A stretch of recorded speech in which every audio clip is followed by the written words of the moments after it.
Good evening, everybody. I'm here with you tonight, and I'm going to do and show you what the sofrito recaito, the way we all call it.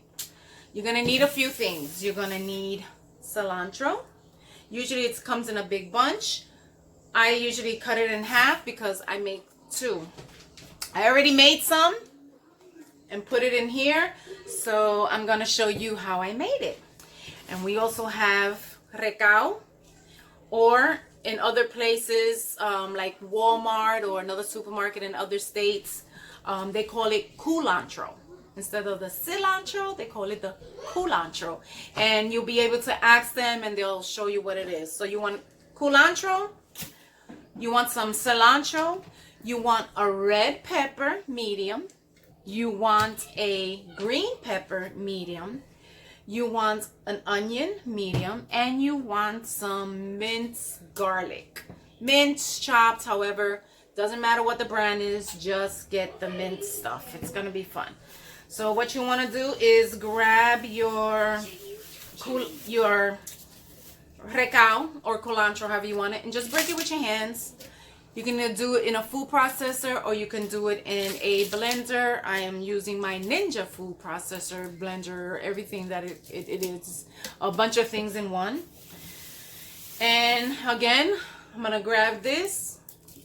You're gonna wash your stuff first, of course. And then I'm just breaking it up with my hands and throwing it inside my Ninja. All right, just break it with your hands. I'm lucky that my hands are working a little bit today. That's why I figured I'll do it, because it's, ow, I shouldn't have done that. Yeah, let's just keep doing this stuff. I'm gonna bring down the camera so you can see. You can chop it any way you want. Okay, take your onion. Just cut the corners off. Take off the skin. I'm going to take the skin off right away. And everybody should know, how do you stop yourself from crying when you chop these onions? You put it in some cold water. Run it in the cold water. I'm not going to be chopping for too much, but usually when you have a lot of chopping to do, you can chop it any way you want. It's gonna go into the Ninja, the blender, however you want to put it. I just try and chop it up a little bit so that it doesn't take too much for it to chop up and blend. A whole half an onion, we're gonna take that, we're gonna throw it inside this beautiful Ninja blender. Let me just see if I can turn it over so you can see what's going on here. Sorry about that. There goes that Ninja blender. Woohoo! Anyway, I know I do silly videos. I love life. It is what it is. So we're gonna take the red pepper. I'm gonna bring this down again so you can see. I cut her in half. Let's take out this middle because we don't need this to be put in. Some people like to just throw it all in. Wash her really quick. Rinse off whatever else is in there. Everything is a wash with me. I'm going to slice her up in a whole bunch of pieces. Cut her in half. I'm throwing her inside the blender and inside my little Ninja again. So basically all the stuff that I showed you is what you're going to need to make your sofrito. We cook with everything. We cook everything with our sofrito.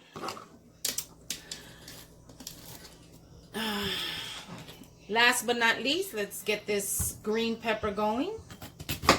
Let's cut her in half. I'm gonna take out the middle part, which is the seeds. And I'm going to clean this one also. Make sure that it's nice and clean. And we're going to chop. Oh, there's water in there. Same thing. We're just going to chop her up into pieces. So when you hear people say, "Oh, get me the sofrito," you're gonna know that this is what it is. This is all this wonderful green, natural vegetables, contraption stuff that has come down from generation to generation. And this is what we cook our beans with. We put this in our beans. We put this in some of our meat. We make arroz con gandules. We put it in our rice, our yellow rice. It makes everything taste better because what falls from the earth tastes yummy. Okay, so we've got that going. I've thrown everything in the blender, and you're just gonna blend it all up until, of course, I'm gonna blend it for it, but you want it to look like this. You want all this choppy looking wonderful stuff. You can see all the reds and the greens and the white and all that good stuff in there. That's what you want your sofrito to look like, and it's gonna smell amazing. So let me get this little thing going. Oh, I forgot. You can either put mojito in there to let it all, get it all going, get all the little juices going, or you can just throw a little bit of water. Why, you ask? Because it takes off the tensions from the blades in your blender, your mixer, however you want to call it, your blender, your Ninja, your food processor. So once you get it all blended, it's going to look like this. Yummy. You can get an old mayonnaise jar, an old spaghetti jar, anything. You take it, once you put it up, put on the cap. I make two. I put one. The mayonnaise jars are plastic, so I take one, I put it in the freezer. For later on, I take the other one and I leave it in the refrigerator. However you want to do it. You can make a whole bunch if you want. But that, ladies and gentlemen, is how you make recaito. And I actually look at recaito right in all my green. So you guys have a wonderful day. I am Dee. You're cooking with me. And I wish you all a good evening. Bye. God bless. And don't forget to add the garlic because I forgot to put it in. Go figure. You guys have a good one. Bye.